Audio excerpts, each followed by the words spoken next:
because a lot of times I feel like we just give our spouse the benefit of doubt, or significant other, whatever. Like, we give them the benefit of doubt. Oh, they'll change. But honestly, once again, I was going on unconscious habits, and the habits I had picked up as a kid translated into my relationship with my spouse. And so obviously, like, if my parents got a divorce and I'm picking up those unconscious habits, the likelihood, if I continue with those habits, the likelihood of me getting a divorce would be pretty high as well. And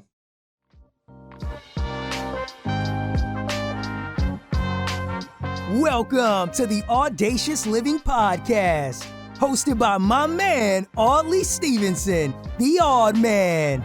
He'll unpack wisdom and insights from a cross-section of top quality performers in business, media, sports, entertainment, and lifestyle to uncover key elements to help you live your best audacious life ever. So without further ado, here is the Odd Man.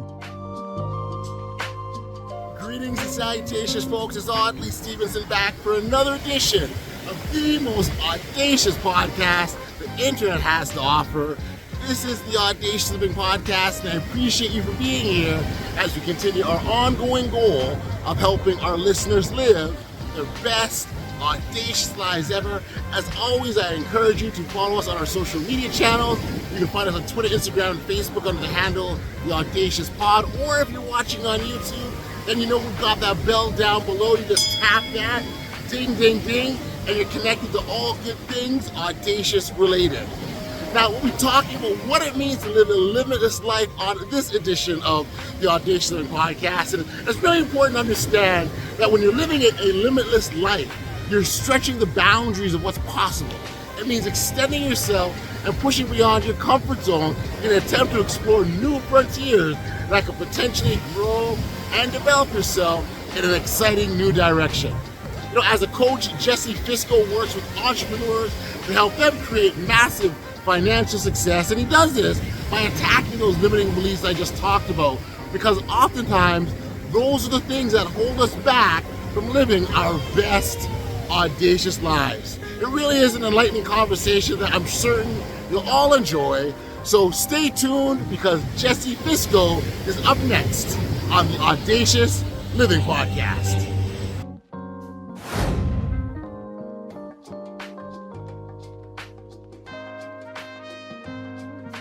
Hey, Jesse, thank you for joining me here on the Audacious Living Podcast. It's really a pleasure to be here with you, and thank you for making the time. hey, thank you so much, Audley. It's a pleasure to be here, and I appreciate the opportunity to be on your show today.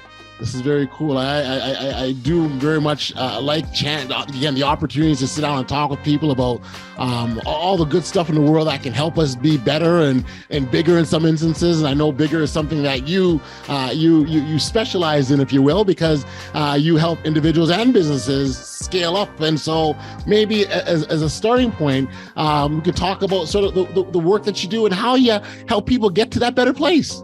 Yeah, absolutely. So I help entrepreneurs with holistic coaching to create massive financial success. The way I do that is by attacking the limiting beliefs and things that maybe are holding us back. So every one of us, there's an intention behind everything we do. And a lot of times those small intentions are lost and they're just unconsciously happening in the background, kind of like the way our heart is beating and the blood is circulating to our body. And so what I help do is extract those unconscious behaviors and attitudes, and I start focusing on those to help people take away those limiting beliefs and create a limitless life, in essence. As you talk about limiting beliefs, I think a lot of people will key in on that because we all have them, right? Like, I mean, it's nothing. No one's immune to it. We've all experienced it. I think the key around that is the awareness that they're there, right? So once you know that they're there, you can do something about it. But there are those, and many of us, who don't know they're aware, Jesse. Yes, absolutely. And I find that a lot. And that's the biggest focus is a lot of times, even if we think we're aware, there are still small micro things that may be the key to unlocking that absolute growth that we're looking for, but we just don't know how to get there. And so the ways that we do this is once again through holistic coaching and a lot of like, hey, why are we doing this? I actually just changed up a lot of the coaching program that I did because I found that there's true value in the story behind what you do. And so I went in and started to extract some of the things I didn't like of my coaching and focus more on helping individuals create their story. Because it wasn't until I understood my personal story and my personal brand that things started happening and moving in ways that I can't even explain, all in all positive ways, but just Right. amazing growth quickly. And how I want you to talk about yourself personally, how you kind of got to the point that you're at, and what made you feel that this is where you needed to sort of stake your claim, so to speak. Yeah, absolutely. I never wanted to, I never considered, I guess, being a coach. I run a successful real estate business, and I've been doing that with my wife for the last 7 years. But about 2 years ago, she looked at me and she said, "Jesse, you're out of shape. I don't know who you are, and I'm needing some change, and or something has to change." And for me, I didn't recognize the amount of pain that caused me in that moment. It just really bothered me. Obviously, no one likes being told they're out of shape, but I was okay with that. But it was the idea that the things that I was running away from in my childhood, I grew up with a divorced family. And when she presented that things have to change or I'll change them, in essence, kind of brought back all these fears and these beliefs and things that I recognized, hey, I really do have to change. And so I started getting right with myself. I started writing down the things I wanted to become instead of worrying about the things I was scared of. And I started to hit the gym and to starting to take care of myself more and more.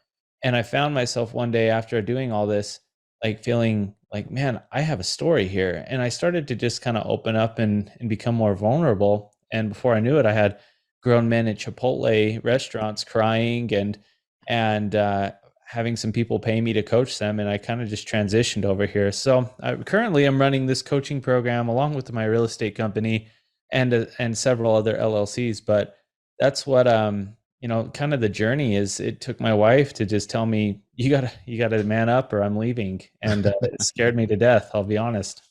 Yeah, no, and sometimes we gotta get pushed to do the right thing, so to speak, and that external motivation, it's not bad sometimes, I guess.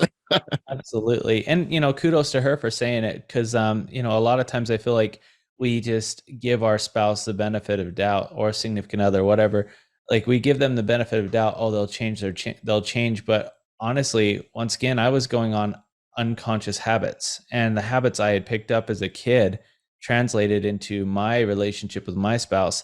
And so obviously, like if my parents got a divorce and I'm picking up those unconscious habits, the likelihood if I continue with those habits, the likelihood of me getting a divorce would be pretty high as well. And knowing that there was that pact or that oath I made with myself that I will see it through thick and thin, whatever happens. And then also this other part of me that was just unconsciously destroying and self-sabotaging. I had to go in and actually change and make those necessary adjustments in my life in order to really start working towards the things I wanted. Right, right, right. Those I touched on those self-sabotaging beliefs, and they are there. Why do they hold people the way they do, Jesse? I mean, it's just phenomenal. Like they seem to have so much power over our actions, over the way we think, what we believe. From your perspective, why do you think they're so powerful? So a lot of these things happen and we're unaware between the ages of 6 to 9 years old. Okay. And so even in some cases 5 to 9 years old. But what happens is our brain is like a sponge as we're younger and we just continue to take things in. And then as we start to develop more, our brain starts to process and go, okay, this is the emotion I associated with this. And at some point, what happens is our whole life starts to evolve based off of those emotions. Oh, don't touch the stove because it's hot, Right. right? And so now naturally, I'm 32 years old, still believing that dichotomy that if I touch the stove, it's hot. Well, what if we're at a candy store together and your kid says, "Hey, I want candy," and the thing that you tell them is you can't have everything you want, right? What if we Mm. installed that dichotomy in a child? So then at the age of 5 to 7 years old, or 6 to 9, sorry, they're impressionable. And then they go over and they say, oh, I can't have everything I want. So they start limiting themselves. Now they're in their 30s, still believing that same dichotomy, but it's because they've believed it over and over and over out of habit. And once again, that program or that idea in their mind is so old, but they've believed and held on to it and started operating unconsciously to that belief. Just like our heart continues to pump blood through our bodies every single day. It's just happened since it started. Right. We never pay attention to it. Right. And it's interesting because sometimes the stuff that are being pumped into us, they weren't our issue to begin with. It was like someone else's. Right. And so now we're living someone else's fear and we don't even know it. Yeah. In fact, it's Deepak Chopra, if you're familiar with him. One of the things he says is that our personality is a accumulation of our culture. And so he's saying essentially that everything around us is who we are. And it's true, all the dichotomies, all the different ideas that we accept based off the people in our culture and in our environment, that's shaped who we are. And so if we're in an environment that's like, oh, I'm going to make 6 figures a year or less, and I'm only going to drive this particular car, and that's what's around us, and that's all we see, then it would be very hard to go out and buy the supercar or the Bugatti in an environment where everyone's not used to that. And so it's that collective agreement with everyone else around us that shapes us as well. So that's something to be mindful of. And again, what habits are we picking up? What behaviors aren't our own that we're adopting? Those are sorts of things that we got to be mindful of, because again, we just can be living someone else's fear and not our own reality. And that's really what we need to be looking for is what is real to us and what do we need to be paying attention to? 100%. And one of the things I would say the best way to get over that really quickly and start to focus is to start focusing on the things that you truly want. And, oddly, if I ask someone, what is it that they want? 9 times out of 10, that individual starts telling me all the things that they don't want. I don't want this. I don't want that. And it's like, well, no, that wasn't the question. The question was, what do you want? And so many people operate out of a fearful mindset and all the things that they don't want. Well, ultimately, that's all they're focused on. So how could they actually go get the thing that they want? And in some cases, the thing that they want, they're not even sure what it is. It's a pixelated image in front of them. And so they haven't invested the time to really focus on the things that they want to go for. And no wonder they don't have the life that they truly want. Yeah. With the job that you've taken on and helping others succeed and go bigger, it's going to be different for everyone, right? Like in terms of what the steps are, what needs to be done. What's the process for you to drill down where people need to start first? What does that look like? Yeah, absolutely. So week 1, I get really deep and say, hey, we want to create 100 things that we want, right? And I believe truly, I can't serve someone if I'm not 100% in line with what I want and the way I react, right? And so like for my family, if I'm not getting the best at what I need first, I can't go and give them the best of me in other aspects. And so number one thing is we go in and say, okay, 100 items that you want for you. Money's not an issue. We're eliminating the limitations here. And money's not an issue, and it can be anything, 100 items. And a lot of times they come in and they start writing 25 to 30 items, and then they're like, I'm stuck. And it's like, aha, we've broken through just the natural tendency to think. And now we're giving 70 more opportunities to actually discover who we are. And the monumental growth that comes from that, we've seen businesses alone go and scale up, 5x, 10x, just because someone finally got aligned with what it was they're going for. And it's incredible. Got you. I guess excellence for everyone is going to be different. And so through that process, as you're figuring that out, how it's defined is also going to be different. For me, I'm just very curious in terms of that whole process, Jesse, because at the end of the day, what I'm after isn't necessarily the same that you're after, and what might be big to me might not be big to you. And so I can just see where there's all sorts of, different takes on and approaches. And so when people are coming to you and say, hey, we want to do X, right? Are they clear on, what X really looks like, or is it just something they know they want to do? Yeah, I mean, great question. So a lot of clients come in, they go, "Hey, I want to make $1 million." Right. Right? That's the first thing they say.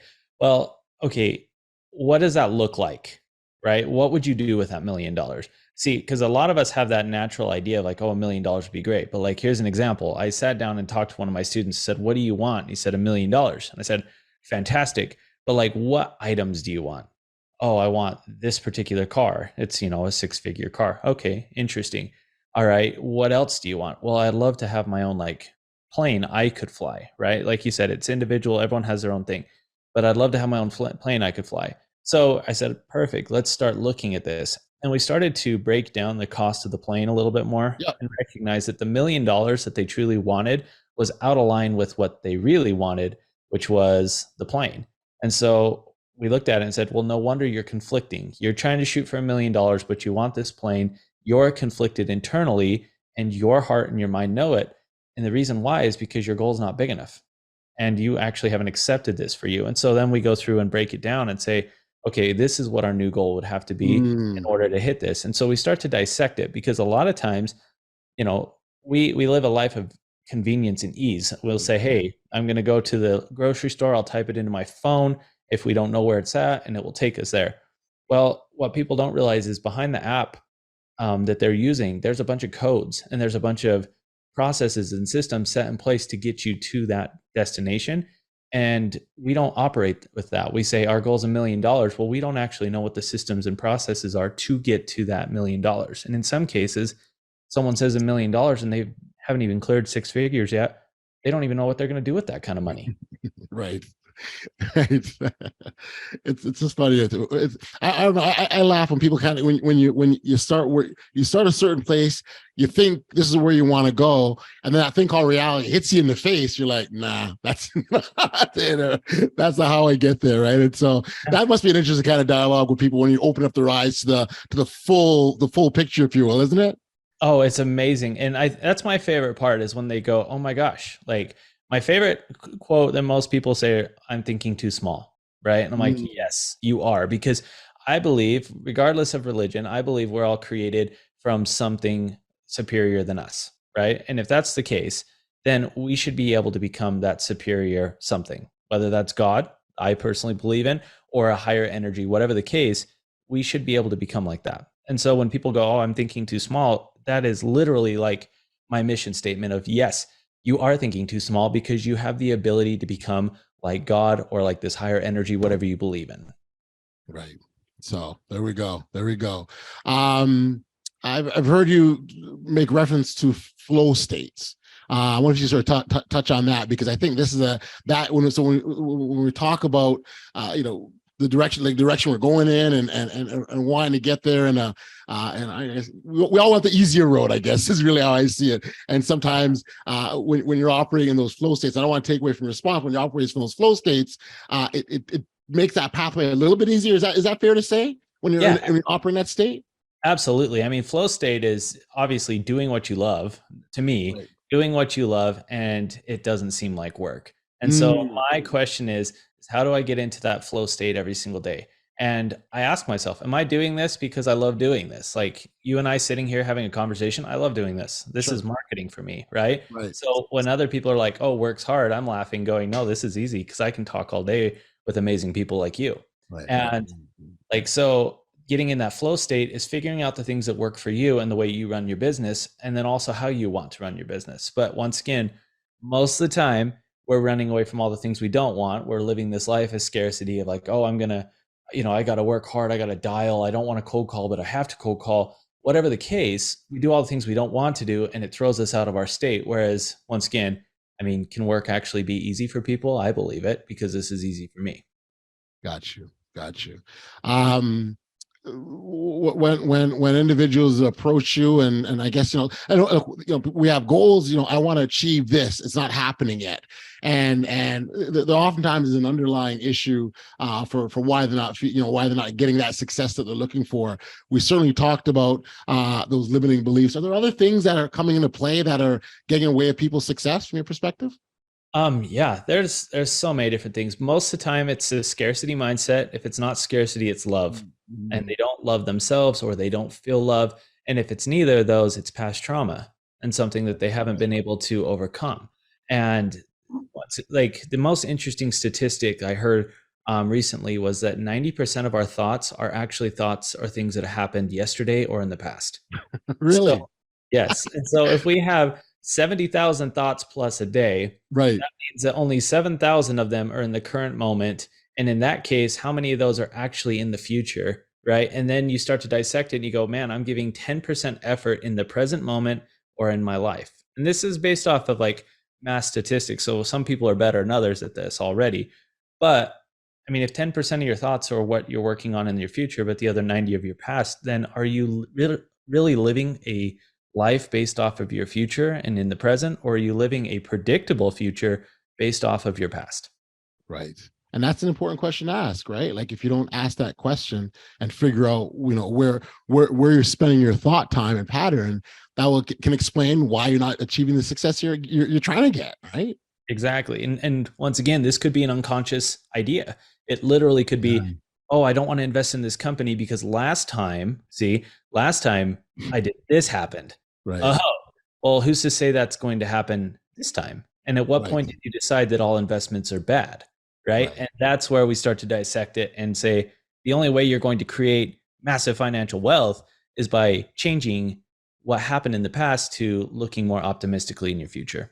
Well, and there's another part about this too, where you in an example that you gave. How about learning from the lessons of the past? Okay, so yeah, that happened, and yeah, that didn't work out the way you did. But what did you take from the experience? If you mean to say that you take absolutely nothing and you're doing the exact same thing, then that lesson was wasted because you didn't pay attention.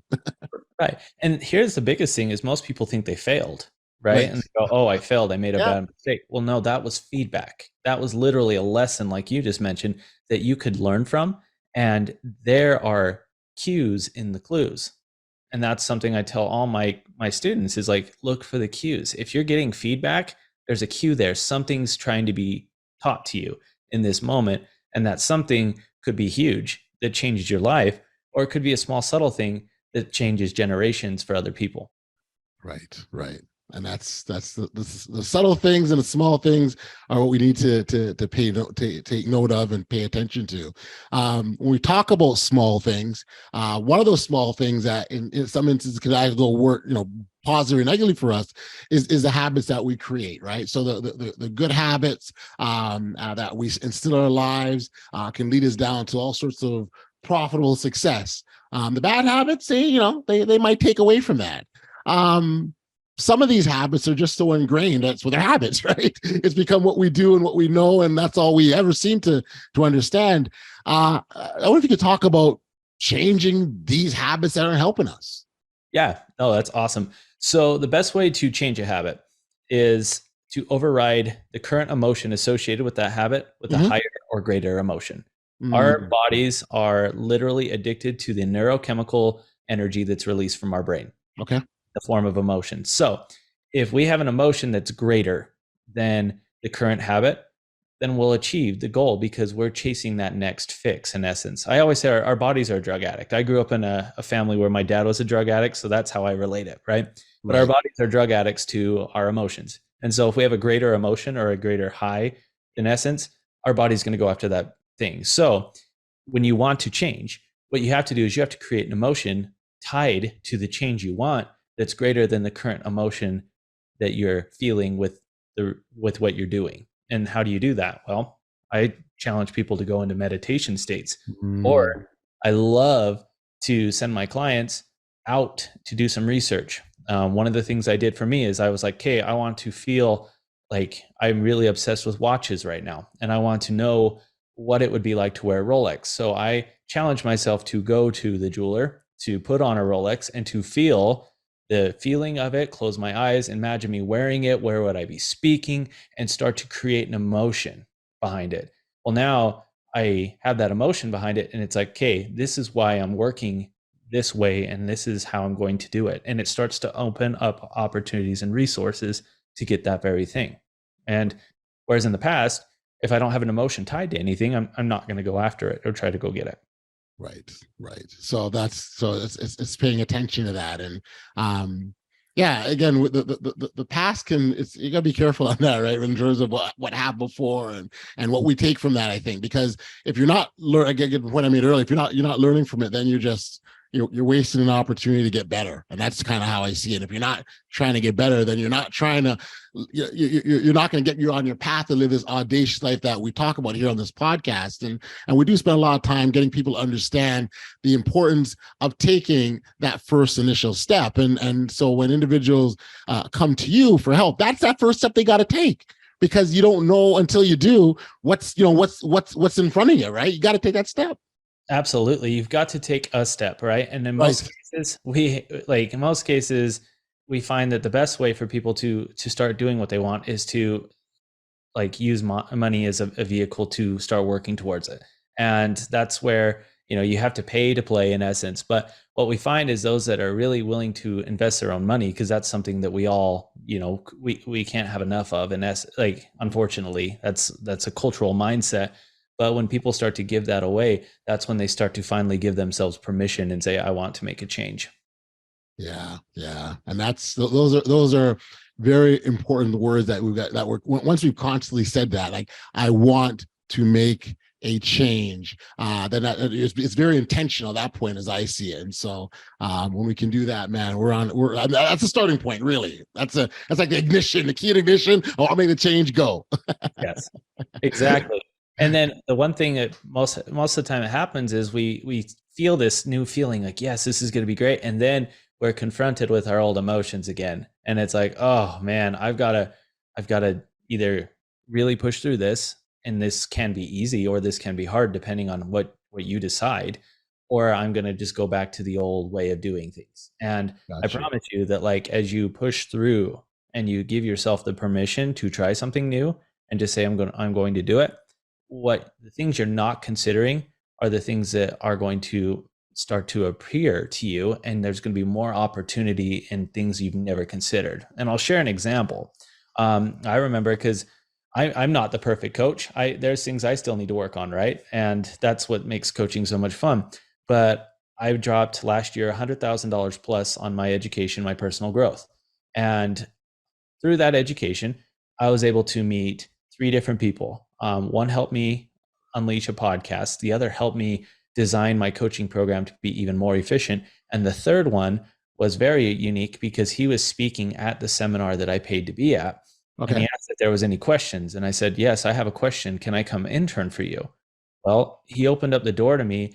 This man owns $1 billion CBD company, $1 billion CBD. And he's opened up the door to his entire resources and says, yeah, here, let's work together because of that investment. So the things you're not considering are the things you should be considering, in essence, because what if I did meet someone in this coaching group or in this thing, right, and that changes my life? And you should be actively looking for that instead of going back to the fear. Start replacing your negative emotions with positive ones and asking yourself, what if in the positive instead of what if in the negative. Right. I do like the idea of replacing the emotions with, taking out the negative. As we're saying, don't think negatively, it's replacing it. That's really a key point there, because, doing anything cold turkey doesn't have any sustainability, right? But if you're able to replace that and change it, you're changing your outlook, the way you think, your mindset, and what I believe that does, allows you to be a bit more open and accepting of whatever comes your way. 100%. And it actually makes overcoming the thing that you're trying to let go of, it makes overcoming that easier. Gotcha. Because you're focusing so much on all the positive, and you're starting to create new emotions of, oh my gosh, wouldn't that be amazing? And so before you know it, you're not even thinking about the old ways, because you're thinking of all the endless opportunities that could happen. Gotcha. Jesse, this has been a very, very, very cool chat. I want to thank you for hanging out this and really, giving some insight into again the concept and idea of going big, because that's what we're talking about. It's going big, and how you do that. It's certainly it's got to be moderate. Like, you're not going to go from 0 to 60 overnight, right? It does take some time. And so I think that's probably the biggest value you can offer, because I would say that by doing so, you allow yourself to have a chance to be more sustainable in the long run. Absolutely. And like my favorite person to emulate as far as like consistency is Kobe Bryant, or Michael Jordan. Loved it. these guys got so intense with the details. It was no longer like they knew how to make the shot. Now it's Right. how do I make the shot more efficient? And how do Yes. I get that turn a half second faster so that I can beat my opponent in the air? Like Gotcha. Yeah. those Yeah. little things, Little that's things. the consistency that makes you a great individual in whatever you do. And if you could add that in your love life, your financial life, in your relationships, I mean, if you were able to just go in and focus on each one of those little by little, day by day, imagine the type of person you'd be. Yeah. It's funny. I remember you mentioned Kobe and basketball guy, and I remember I was showing my son. He's 16, but I mean when he was a bit younger, we were watching a Kobe Bryant practice. That he has for himself, and as he's watching the practice, he's like, "Those are the exact same things we do at our practice, right?" And he's like, we're 12-year-old kids, and here's this pro athlete at the top of the game doing the same thing. So it just speaks to your point around the little things and how important it is to pay attention to those small, minute details. Yeah. Look for the cues and the clues, right? You're going to start to feel like if you're feeling like you've progressed to the max top ability, then you need to figure out where within that progression there's a weakness still, because there's always a little bit of a clue somewhere. I mean, if you're in the YouTube game and you're trying to do YouTube videos and you've done a few and you've gotten subscribers, well, that's great. That's great success. However, what are the small little things that you could get more subscribers? Or what are the words that you could use to eliminate some of the feedback that you're getting and help grow your channel faster? There's so many different things you need to start considering, but it's not until you open your mind and become more aware and really start to focus on that. Got you. Jesse, thank you for this. If our listeners wanted to catch up with you or learn more about your work, where can we send them? Yeah, you can visit theemergecoaching.com. In fact, we have a 5-day challenge right now. It's $97 for listeners of the show. With the promo code EMERGE, it will drop it down to $47. Oh, nice. Awesome. Well, I appreciate that. And again, thank you for taking the time. Thank you for doing this, and keep up the great work, my friend. This is awesome stuff you're doing out there with people. Thank you so much, Audley. It's been a pleasure to be with you today.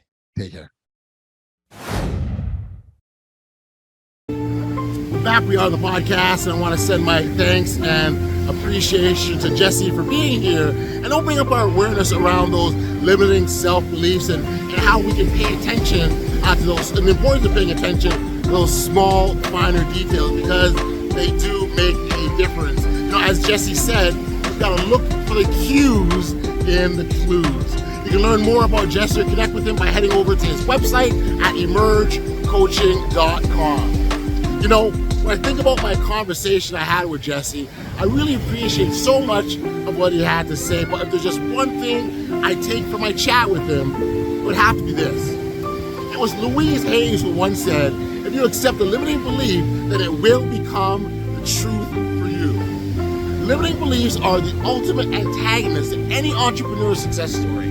If you let them take the reins of your life, you may never reach your full potential as a business owner, and the same can be said in our everyday lives.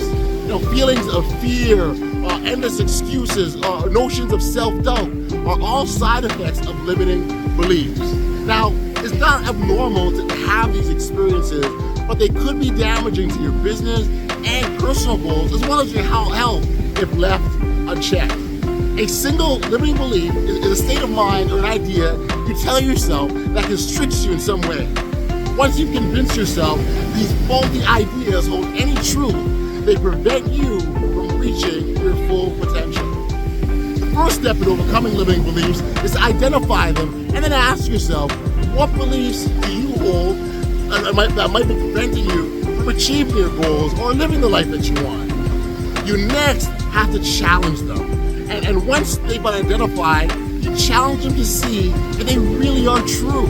You see, oftentimes our limiting beliefs are based on assumptions or past experiences that may not be relevant or to our current situation. So we gotta find out if these are actually true.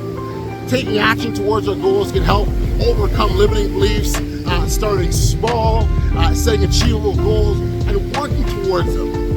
As you achieve these goals, you'll build confidence and start to see that your limiting beliefs were holding you back. Remember, Overcoming limiting beliefs is a process that takes time and effort. Be patient with yourself and celebrate your progress along the way. We've come to the end of another edition of the Audacious Living Podcast, and I want to send my thanks and appreciation to all those Audacious listeners, those who have supported this podcast and continue this thing going week after week. So I thank you for your ongoing tremendous support. It's always appreciated. Until next time, stay safe, be kind, show love to one another, and be audacious. As I take in the waves. Take care. You've been listening to the Audacious Living Podcast, hosted by Audley Stevenson. If you enjoyed what you heard, be sure to like, subscribe, and share. Until next time, be audacious.